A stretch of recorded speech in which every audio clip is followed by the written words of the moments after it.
بتاكل بروتين وبتشرب واي وحاسب كل صدر فرخة بالجرام، وبرضه جسمك ثابت والعضلات مش راضية تكبر ومش فاهم الغلط فين. استنى يا دبابة، عشان غالبا المشكلة مش ان البروتين وحش او جسمك غريب، المشكلة انك بتستخدم البروتين غلط وبتستنى منه يشتغل لوحده. في ناس فاكرة اول سكوب واي بروتين هيحولها لوحش في شهر، وناس تانية خايفة منه كأنه سم ابيض هيضرب الكلى من اول علبة. والحقيقة ان الاتنين غلط، لأن البروتين لا هو سحر لوحده ولا هو عدوك، هو أداة قوية جدا بس لازم تتحط جوه نظام كامل. أهلا بيك يا دبابة فورمة دهب، القناة اللي فاهمة جسمك 24 قيراط. النهاردة هنكسر هري البروتين من غير كلام مجالس وجيمات. عندك 5 غلطات لو بتعمل واحدة منهم ممكن تكون بتضيع نتيجة شهر كامل وانت فاكر انك ملتزم وبتلوم الجينات او نوع البروتين. بس قبل ما نبدأ بالخمس غلطات،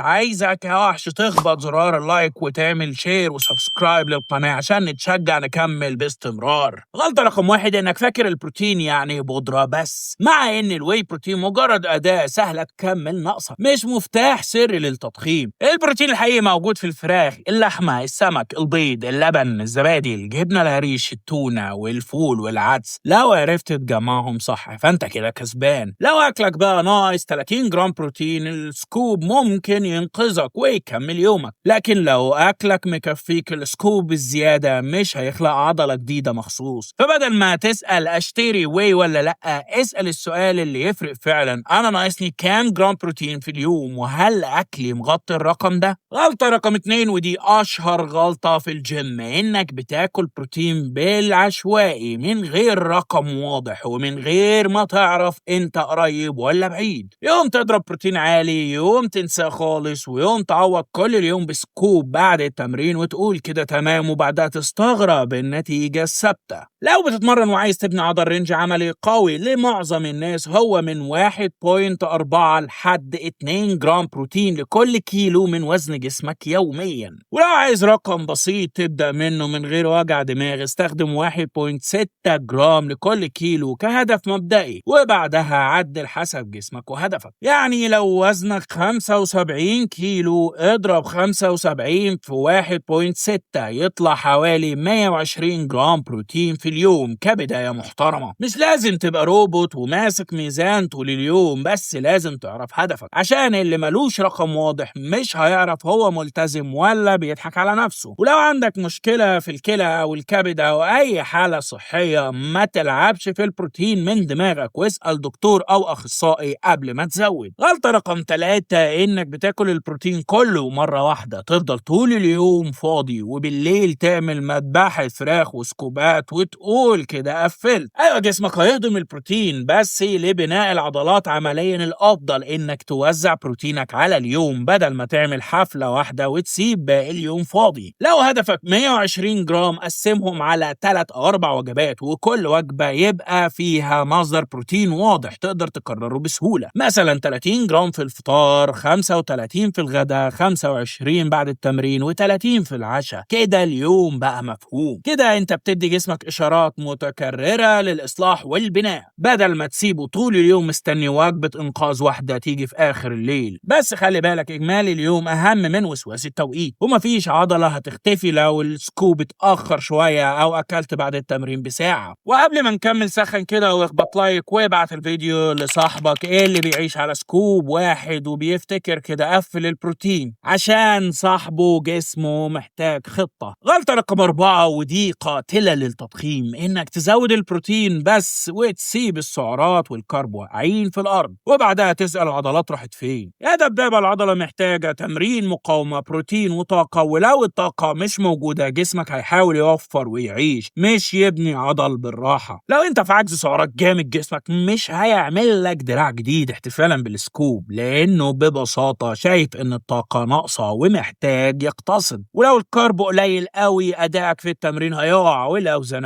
هتنزل، والزيادة التدريجية اللي بتكبر العضلة هتتحول لحلم بعيد. يعني ما تخليش البروتين ياكل الخطة كلها، لازم أكلك يبقى فيه بروتين كفاية، سعرات مناسبة، كارب يديك الطاقة اللي انت محتاجها، ودهون صحية، ونوم مناسب لجسمك. لو وزنك وقوتك ومقاساتك ثابتين لأسابيع، غالبا محتاج تراجع السعرات والتمرين والنوم قبل ما تزود سكوب جديد وتبتكر دي المشكلة. غلطة رقم 5، إنك يا إما خايف من البروتين زيادة يا إما مقدسه كأنه البطل الوحيد في بناء العضلات، والاتنين تطرف في التفكير. لو شخص سليم وبيتمرن وما فيش عنده مرض في الكلى، رينج البروتين الطبيعي للتمرين مش هو الوحش اللي الناس بتخوفك منه. لكن لو عندك مرض في الكلى أو تحاليلك فيها مشكلة، ساعتها الوضع مختلف تماما، ولازم متابعة طبية قبل أي تغيير كبير في البروتين. وفي الناحية التانية برضو، الأكتر مش دايما هو الأفضل، وبعد نقطة معينة الزيادة مش هتديك نفس العائد، وممكن تبقى بس بتزود سعرات. البروتين مهم جدا، بس من غير تمرين صح، نوم، سعرات، وتدرج في الأوزان، هيبقى عامل بناء واقف في الموقع من غير طوب.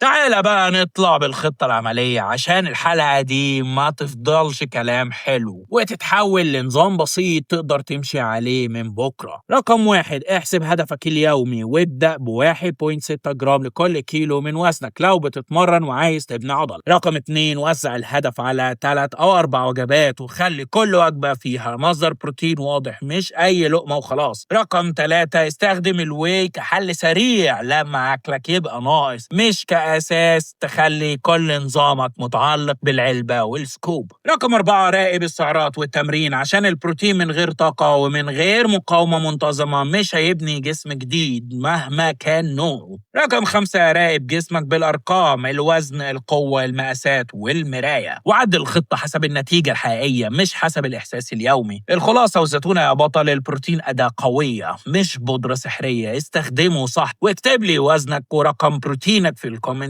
وهنا نكون خلصنا الحلقة بتاعتنا، أتمنى تكون عجبتكم، واستنونا في حلقة جديدة من فورمة دهب.